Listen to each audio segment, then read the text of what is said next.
to each one here this morning. Thank you to those who have been praying for the message, and those of you who reached out and let me know that you were praying for the message. Thank you for that. If you remember, the last time I preached, I talked about the heart of God, or God's heart for lost people. And this message was going to come soon after that. As you know, we skipped my turn in June. And so if just a little bit of a recap, we looked at Luke chapter 15, and there were three illustrations that we took from Luke chapter 15. We talked about the 100 sheep, we talked about the 10 coins, and we talked about the 2 sons, and how God's heart for lost people, we took illustrations from that. Talking about the 2 sons, we talked about the father who, from a cultural standpoint, would never have run to meet a son that treated the family the way he did, ran to his son and welcomed him back into the family, and that's ultimately what we talked about in God's heart for lost people.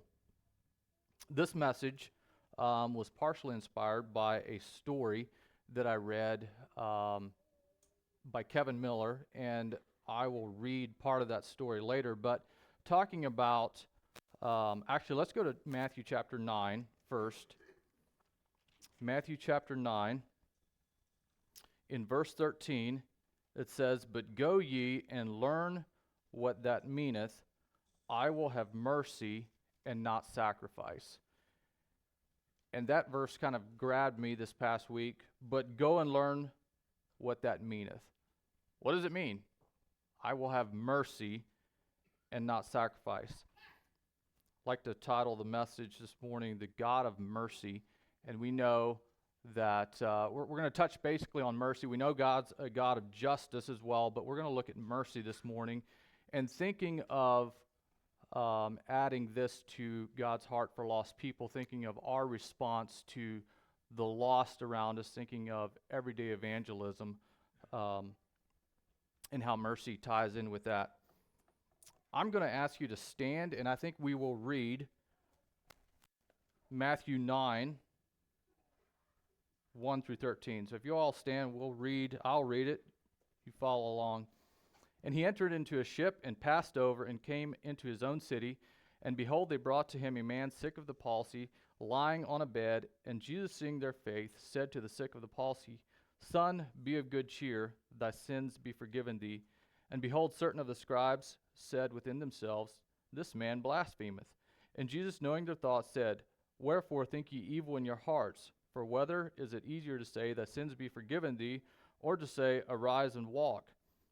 But that ye know that the Son of Man hath power on earth to forgive sins. Then saith he to the sick of the palsy, Arise, take up thy bed, and go unto thine house.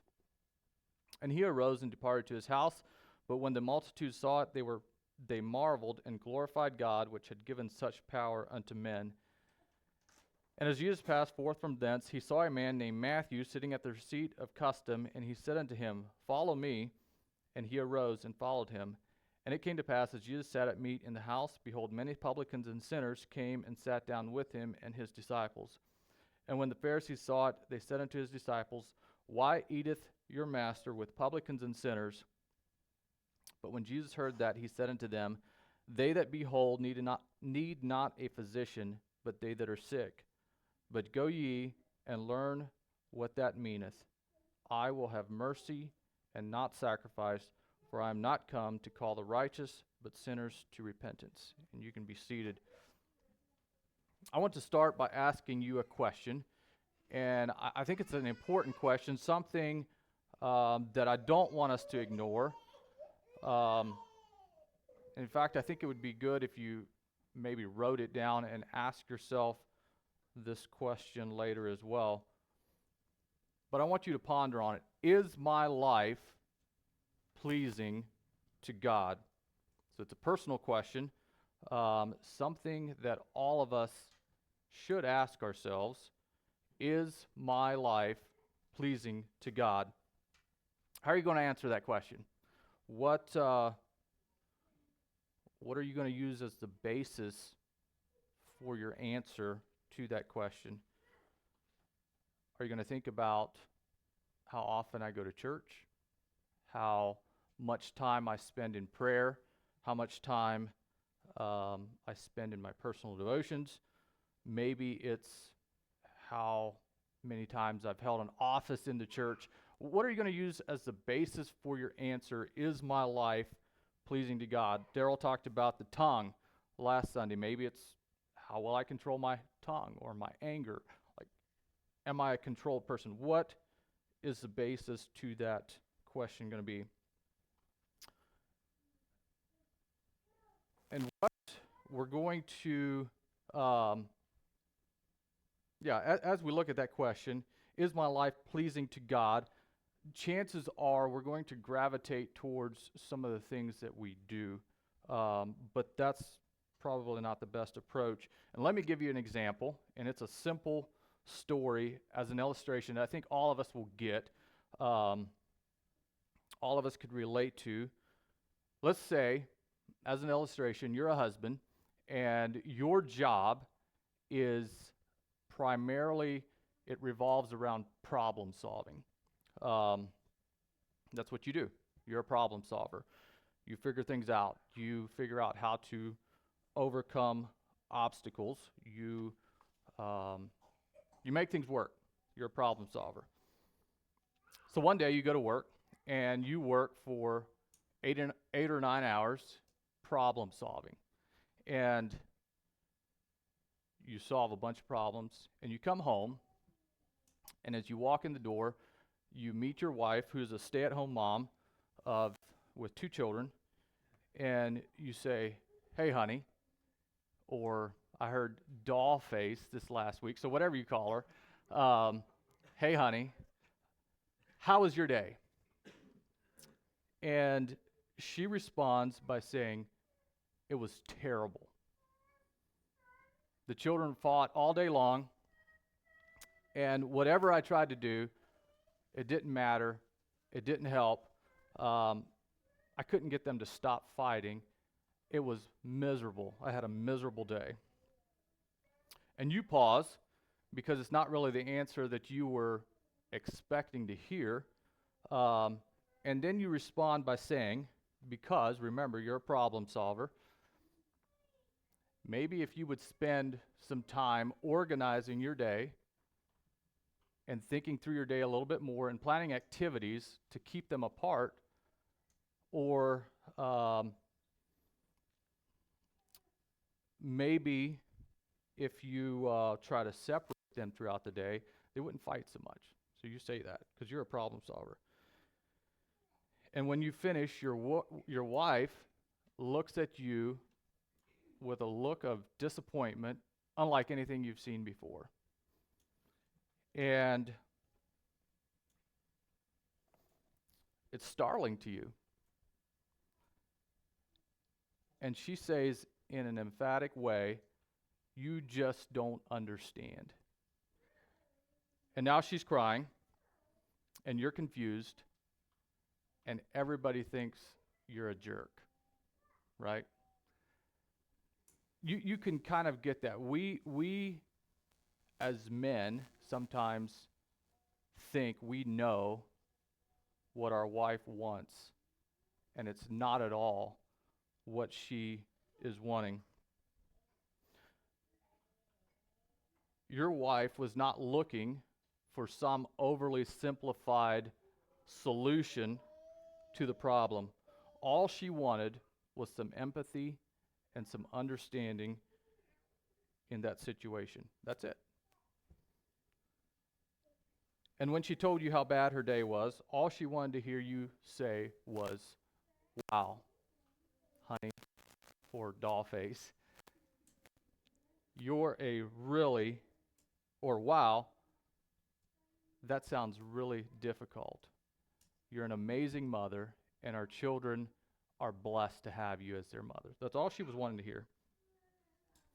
Now, what does this story have anything to do with Matthew chapter 9? Let's go back to the original question. Is my life pleasing to God? when it comes to a question like that, many of us think about what we think God wants to hear. Um, but most of the time we get it wrong. And so I would like to look at this passage, and it's a familiar passage. We've all heard it before. But Jesus is walking down the road here, and he sees a man named Matthew sitting at a tax collector's booth. And Matthew, as we know, is a tax collector. He's a Jewish man representing the government of Rome. And the Romans, who were hated by the Jews, when they came and took over Israel, they oppressed them in many different ways, but one of the ways was by taxing them. And they would recruit the Jewish men who knew the language, the culture of the Jews, and they would find men like Matthew, and they would tell them that in this region we want you to collect a certain amount of money from these people every week, every month, every year, and anything that you collect over that amount is yours to keep. And there is nothing that anybody can do about that. You have the full and complete backing of the Roman government. So, from a financial standpoint, being a tax collector was a huge upside. The downside was your countrymen hated you because they were these poor, working class Jewish people that were trying to make a living, and you were making it incredibly difficult for them. Just for instance, if you caught a fish, they taxed the fish. If you planted crops, they taxed the crops. If you walked down a certain road or traveled down a certain road, they taxed your travel. They had the liberty to tax you when they wanted and how they wanted and how much they wanted. And so you get the picture of a tax collector as a Jewish person living in amongst Jewish people, how they were hated by their own countrymen. And as we see in verse 9, as Jesus passed forth from thence, he saw a man named Matthew sitting at the receipt of customs, and he said unto him, Follow me. And he arose and followed him. He saw a man that everyone viewed as a betrayer of his people, a sellout, a cheat. And anyway, he walks up to Matthew and he says, Hey, Matthew, you've made some terrible decisions in your life, and you've done so much damage to your life and your reputation. He doesn't say that. Does he say, listen, Matthew, you've got to clean up your act. You've got to get your life together. If you continue down this road, there's only one way it's going to end, and that's in tragedy and despair. No. What does he say? In 9:9, verse 9:9, in the last part, what does Jesus say? Somebody read it. Follow me. That's all he says. And we know what he really meant. We know that what he meant was for Matthew to follow him and be one of his disciples. So he asked Matthew, this greedy man, this hated man, this cheater, this sellout, this betrayer of his people, and said, listen, I want you, Matthew, to be one of my 12 closest friends. And I want you to be an influential leader in this movement, in this new way of thinking that I'm bringing into the world. And his choice wasn't a mistake. We know that. And Matthew's life, even though we don't know much about it, I believe was changed. Like I said, even though we know very little about Matthew, we know he was among the 12 original disciples. We know he was a tax collector. And we know that after he followed Jesus, his life, he lived for Jesus. Um, and that's a surprising thing as we look at the Gospel of Matthew. It's the longest record of the life of Jesus, and Matthew wrote this. And if you look at the 28 chapters in the book of Matthew, there's only 2 times where the author, Matthew, references himself in the whole chapter. And one of them is just in this brief description of Jesus' calling, or his calling. And the other is in chapter 10, where he just simply references himself as one of the 12. That's it. And so he doesn't say much about himself, but the way we would understand it, his life changed drastically from who he was to who Jesus called him to be. History would tell us that after Jesus' death, Matthew went on to minister among the Jews in Israel and abroad, and eventually was martyred for his faith, even though there's not real clear evidence on what actually happened. We don't have any specific details on that. Some historians would say he died a martyr's death when he was stabbed to death. But again, there's no clear record of that's absolutely true. But Jesus makes no mistake in choosing Matthew, and when he said, "Follow me," just the same as he made no mistake when he asked you to follow him. But that's not where the story ends. And it doesn't say it in the King James, but I believe other translations would give the indication that Matthew invited Jesus to his house. And anyway, it says that many other tax collectors and sinners were there. And anyway, Jesus is sitting there in the house or wherever it was, and he's eating with Jesus, or Jesus is eating with them. And the Pharisees, who were the religious elite, they were the ones, if you would ask the question, is my life pleasing to God? They would say, well, how much time do you have? Because it absolutely is. Let me tell you why. And they asked this question, why is your teacher eating with such bad people? Why is he sitting with people with this type of reputation? Does he not understand that in doing so he's condoning what they're doing?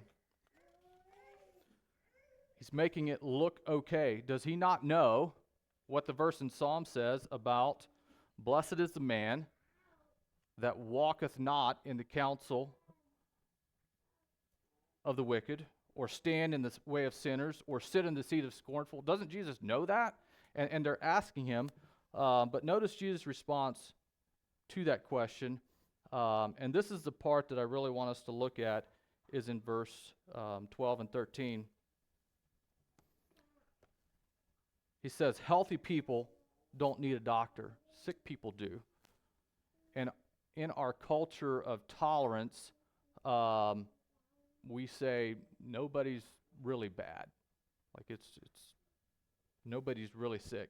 But Jesus doesn't do that. Jesus doesn't sugarcoat it here. But he says there are 2 reasons for you to be in a hospital. Either you're sick or you're the doctor helping the sick. And it's more pleasing to God for you to be serving the sick than to be separating yourself from the sick. Jesus says that. I desire mercy and not sacrifice, for I've come to call the righteous, but sinners to repentance. And that's the heart of God on a practical level. That Jesus' heart is, I desire mercy and not sacrifice. And as we know, those words weren't original with Jesus. God spoke to prophet Hosea in Hosea chapter 6, I think it's in verse 6, I think, where it basically says the same thing. For I desire mercy and not sacrifice, an acknowledgement of God rather than burnt offerings. And Jesus is now saying it again. Remember where we talked about the story, the illustration of the problem-solving husband coming home to the discouraged, frazzled wife, and he gave her some overly simplified solution to her problem, when all she wanted was some empathy and some understanding. I desire mercy and not sacrifice. Because it's easy for us, for people like you and me, to get confused about what Jesus really wants from us.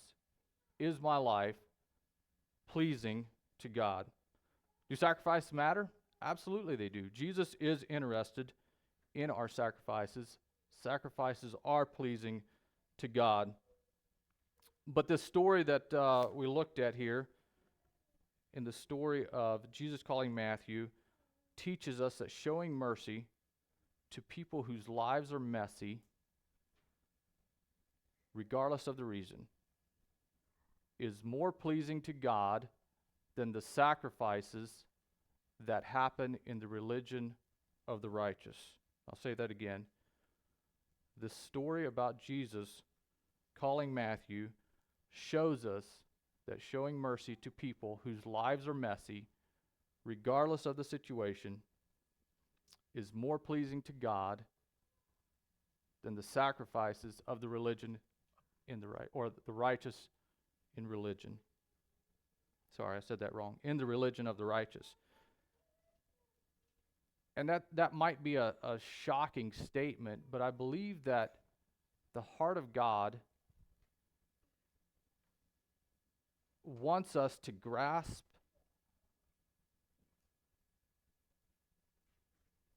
that sacrifices are good, but if there's no mercy, our sacrifices don't really mean anything. And for me, this message is for me. I am a very no-nonsense type of person in some sense. I can have nonsense sometimes, but in the fact of you bring on yourself, your choices have consequences, and the hard knocks in life, the miserable life out of the choices that you have made is your fault. Get your act together and act like a decent person. That's too many times that's the way I think. And it's easy for me to view people as it's your own fault, and I will show no mercy to someone who has chosen to go down the road that they have gone down. But that's not the heart of God. And it's easy to think that God is most interested in whether I'm having my daily devotions, or whether I'm tithing, or whether I've used my gifts to build the church, or maybe in some way that I'm serving tangibly that clearly gives evidence of a righteous life. And like I said, I think God, I know God is interested in those things. But here's what I get from the story of Matthew. And let me say it like this. I think God is saying, I see your heart in your personal time, in your quiet time. I see your commitment to a relationship with me. I see your obedience. I see your the way that you're serving. These are all good things, but it would be even more pleasing to me if you chose people, or you showed mercy to people like Matthew, like I did.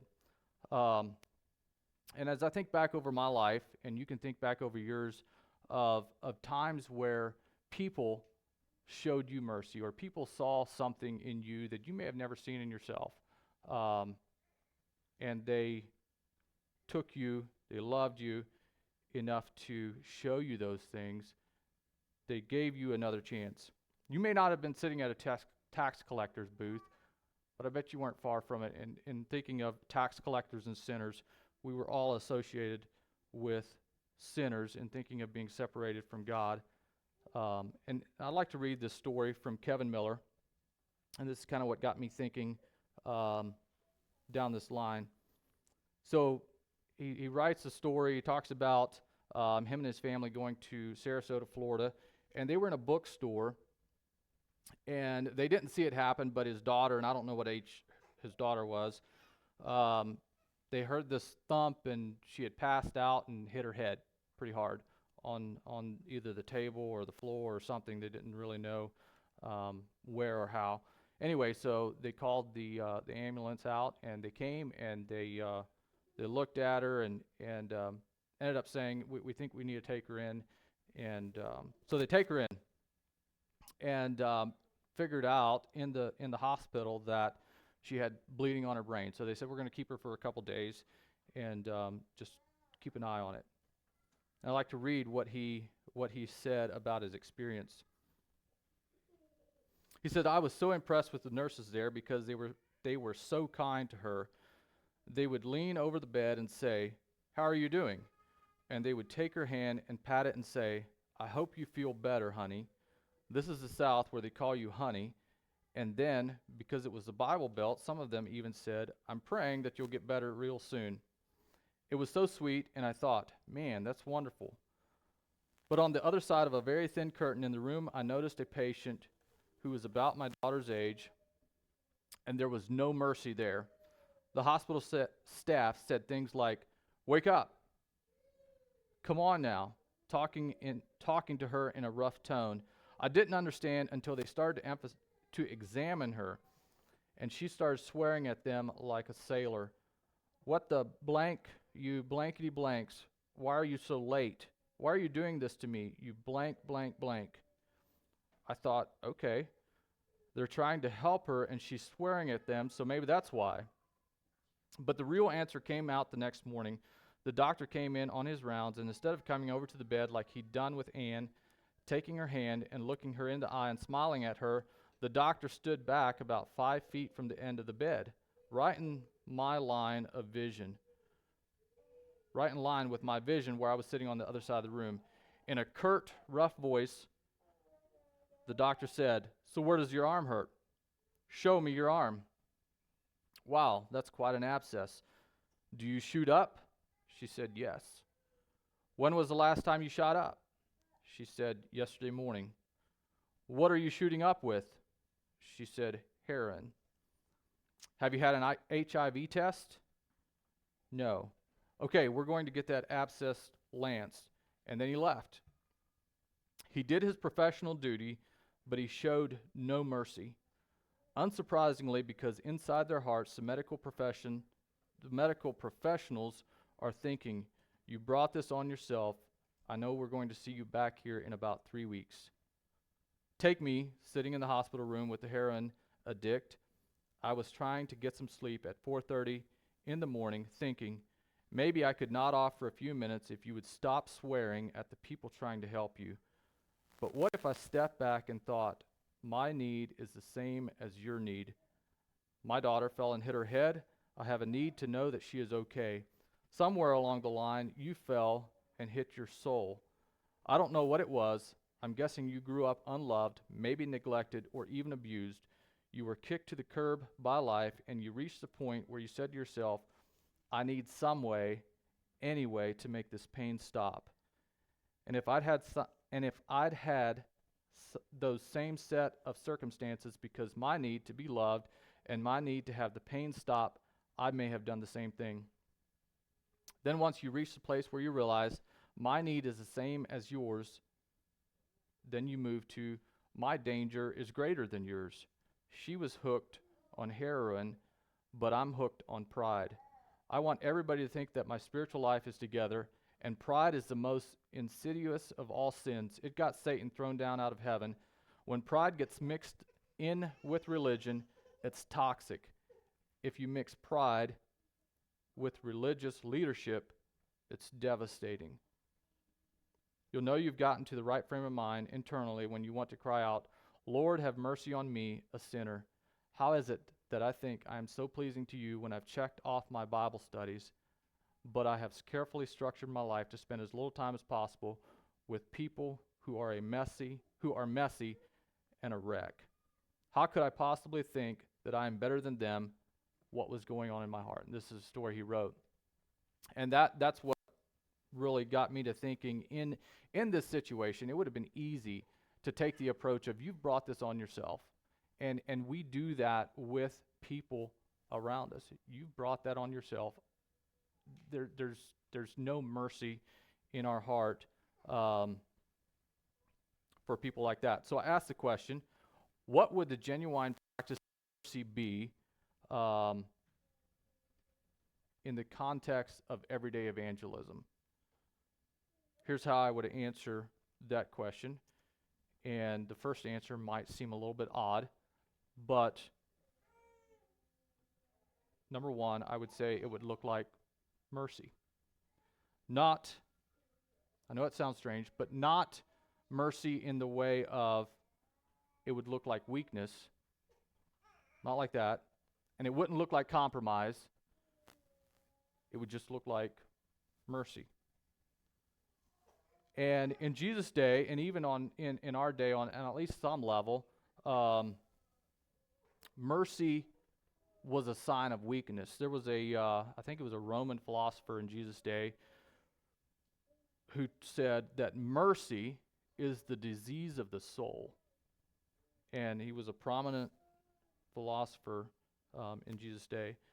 And this lack of mercy was not just a cultural thing in their day. It was, we see it here. It was a part of the religious world as well. And that's why the Pharisees, or the religious leaders, stood outside Matthew's home and said, why would Jesus do that? Why would he eat with a tax collector? Or why would Jesus spend time with that? And which was a lot of, if we look through the gospel here, a lot of the tension that Jesus had with the religious leaders had to do around this very thing of who they chose versus who he chose.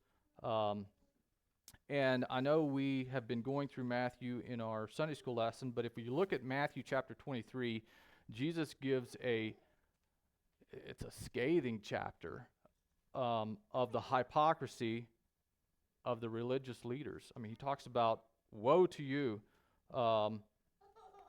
which is words that no one wants to hear from God. Jesus says in Matthew chapter 23, and I think I'll just read one verse there, 23, how do I know, verse 23, it says, woe unto you, scribes and Pharisees, hypocrites, for you pay tithe of mint and ants and cumin, and have omitted the weightier matters of the law, judgment and mercy and faith. These ought ye to have done, and not to leave the other undone. They were saying, I'm checking all the boxes. Never mind that I don't have any mercy, but I'm checking all these other boxes. And Jesus is saying, I would rather, I notice those things, and I appreciate those things, but I want you to add mercy to that list. I like to think of, as I was thinking about that, mercy and grace kind of go hand in hand here. But the word in the original for mercy is called elios, I think that's how you spell it, and it's kindness toward the miserable and afflicted is the way it's described, joined with a desire to help. So it's not just an emotional, oh, that's too bad. It's combined, or it's connected with some kind of action to help. The original word for grace, charis, it also reflects kindness. Grace is God's unmerited kindness that he gives us in salvation, something that we could never earn on our own. Elias is God's kindness to someone who is in trouble or miserable, also joined or connected with the desire to do something to help. But the difference on a practical level is grace. The kindness that God shows us in grace extends pardon for sin. Elios, which is the original for mercy, the kindness God shows us in mercy extends relief instead of pardon. Grace extends pardon. Mercy extends relief. And every single one of us sitting here, every single person that you lock eyes with on a day-to-day basis, who's not a follower of Jesus, who's living in the misery and separation from God, and their life is miserable because of that, because they're not living in the place that God wanted for them. They're living their life out of place. Every one of those people needs grace to pardon that sin, but oftentimes the mercy of kindness from people like you and me is what opens the door to allow that message of grace to be shared to them. I was thinking about the woman who was caught in adultery, and I don't think we'll turn to that for sake of time, but in Matthew or in John chapter 8, it talks about the woman caught in adultery, and she was brought to Jesus, and these men were standing around there who had brought her, and they were bringing it as a misguided decision to try to trap Jesus in this story here, and they didn't really care about this lady. They acted like they did. They brought her, and in all reality, she had, if you looked at the law of Moses, she had disobeyed that, and she should have been stoned. And too often, like I said earlier, that's the type of reaction we have to people like that. They brought it upon themselves, and sometimes we can even bring out the that we brought them out of compassion, or that we really want them to help. But in the bottom of our heart, sometimes I think we want them stoned. We want them punished for what they've done. They deserve what they got. And we defend ourselves by our righteous motivation. But Jesus showed her mercy here. And that's what we see in the story. And we could say, well, Jesus was soft on sin here because she did break the law, and she should have been stoned. But listen to what he says. He said, "Go and leave your life of sin." She had all the judgment that she ever needed. She had all the regret that she ever needed. She had all the self, whatever you call it, beating up that she ever needed. And what she really needed was someone to show her mercy. And that's what Jesus gave her here. As we wind down, I'd like to, or we talked about this, the practical ways of showing mercy in everyday evangelism. The second one I have, I would say it would just look like Jesus. It would look like Jesus who invited Matthew. It would look like Jesus who invited an outcast to follow him and to become one of his 12 closest friends. It would look like Jesus who invited tax collectors and sinners, outcasts, to share a meal with. It would look like Jesus who was giving ordinary people something that no one else wanted to give them. And everyday evangelism looks like ordinary people like you and me who have been changed by the love and the mercy and grace of God in sharing that same gift with people we encounter on a relational level. It looks like taking the time for those people who need to experience the mercy of Jesus through people who have experienced the mercy of Jesus in their life in a changing way. And sometimes I think we focus too much in living life as Christians on the things that we're against instead of the things that we're for. And too many times we have drawn our faith has drawn lines between good and bad people. I'm just not going to go there. But thinking of this in a practical, everyday evangelism, how can I show mercy to people that need a solution, need relief for the misery that they're facing because of some of the decisions that they have made. In closing, go learn what this means. I desire mercy and not sacrifice. We will turn the time over to Daryl.